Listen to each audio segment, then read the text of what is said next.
नमस्कार दोस्तों, मेरा नाम है विशेष मिश्रा और आप जुड़ चुके हैं विशेष इनसाइट्स चैनल से। दोस्तों, आज के एपिसोड में हम बात करेंगे दुनिया के एक बहुत बड़े तानाशाह शासक सद्दाम हुसैन। जी हाँ, सद्दाम हुसैन इराक देश के एक बहुत बड़े तानाशाह शासक रहे हैं। दुनिया का एक बड़ा वर्ग या हम आप सद्दाम हुसैन का जब भी नाम सुनते हैं या कभी नाम सुना है आपने से, तो एक तानाशाह शासक के रूप में, क्रूर निर्दयी शासक के रूप में ही तानाशाह शासक के रूप में ही सद्दाम हुसैन का नाम सुना है। लेकिन इराक का एक बड़ा वर्ग है जो सद्दाम हुसैन को एक राष्ट्रवादी नेता मानता है।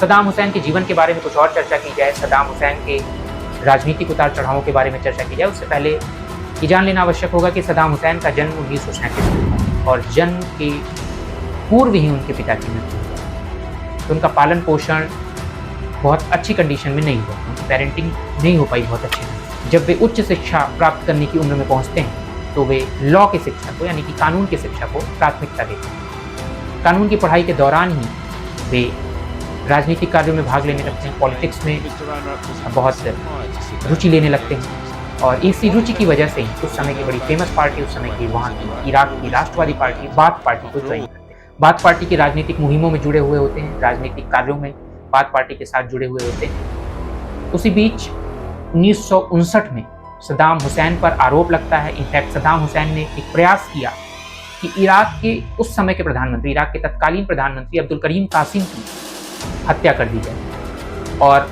ये प्रयास सद्दाम हुसैन का सफल नहीं हो पाता। और जब ये बात पता चलती है तो सद्दाम हुसैन देश छोड़कर भाग जाते हैं। मिस्र और सीरिया जैसे देशों में वो भटकते रहते हैं, या यूँ कहें कि वहीं पर अपना प्रवास करते हैं। जब उनकी पार्टी यानी बाथ पार्टी सत्ता में आती है तो उनके लिए कुछ अनुकूल परिस्थितियाँ बनती हैं और वे देश वापस लौटते हैं। और उनकी पार्टी बाथ पार्टी 1963 में सत्ता में आती है, यानी 1963 में वो पुनः अपने देश वापस आ जाती है। ठीक है। और जैसे जैसे बाथ पार्टी आगे की ओर बढ़ती है वैसे वैसे सद्दाम हुसैन का कद भी निरंतर बढ़ता जाता है। 1968 में एक बार फिर बाथ पार्टी तख्ता पलट करती है, बीच में बाथ पार्टी चली जाती है और एक बार फिर 1968 में तख्ता पलट करके फिर से शासन में आता है। 1979 का वो समय होता है जब इराक के राष्ट्रपति इस्तीफा दे देते हैं, और राष्ट्रपति के इस्तीफे के बाद सद्दाम हुसैन स्वयं को, क्योंकि उस समय के बढ़ते हुए लीडर थे सद्दाम हुसैन उस देश के, तो स्वयं को राष्ट्रपति घोषित कर देते हैं। ये 1979 की बात है। और राष्ट्रपति बनते ही शुरू हो जाता है क्रूर शासन। इराक देखता है उस उभरते हुए चेहरे को एक क्रूर शासक के रूप में, जो निरंतर राजनीतिक गतिविधियों में भाग ले रहा था, लेकिन वो चेहरा नहीं देखा था इराक में, जिस रूप में सद्दाम हुसैन निकल कर बाहर आते। 1980 में ईरान के साथ मतभेद होते हैं और ये मतभेद लड़ाई में बदल जाते हैं, एक फुल फ्लेज्ड वॉर हो जाती है। और ये वॉर 1-2 वर्ष की नहीं, निरंतर 8 वर्षों तक चलती है। 8 साल की लंबी लड़ाई इराक और ईरान के बीच लड़ी जाती है। और तभी से माना जाता है कि ईरान और इराक एक दूसरे के कट्टर दुश्मन बने हुए हैं। हालांकि यूएन के हस्तक्षेप के बाद दोनों में युद्ध विराम होता है, सीज फायर होता है, लेकिन कोई निर्णायक विजेता नहीं बनता। और जैसे ही ये लड़ाई समाप्त होती है 1988 में, पुनः 1990 में एक बार फिर सद्दाम हुसैन धावा बोल देते हैं कुवैत पर। इस बार कुवैत को निशाना बनाते और ये भी लड़ाई भीषण चलती है। हालांकि इस लड़ाई के दौरान ये भी कहा जाता है कि 1988 में सद्दाम हुसैन ने कुछ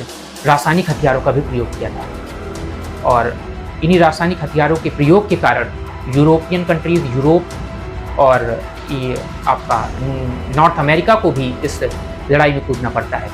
और इनके इंटरवेंशन के बाद ही ये लड़ाई, कुवैत वाली लड़ाई समाप्त होती है और कुवैत आज़ाद होता है पुनः। तो बार बार देशों को हस्तक्षेप करना, देशों में हस्तक्षेप करना और युद्ध लड़ना, युद्ध के नियमों के विपरीत युद्ध लड़ना सद्दाम हुसैन की इस तरह की कुछ मानसिकता रही है, इस तरह की तानाशाही रही है। अपने देश में भी, यानी इराक में भी, इराक की प्रगति के नाम पर काफ़ी तानाशाही रवैया सद्दाम हुसैन अपनाते हैं। जब यूएस और यूके इंटरवीन कर रहे होते हैं कुवैत की लड़ाई में, तो उसके बाद से ही ये नज़रों में चढ़ जाते हैं अमेरिका की।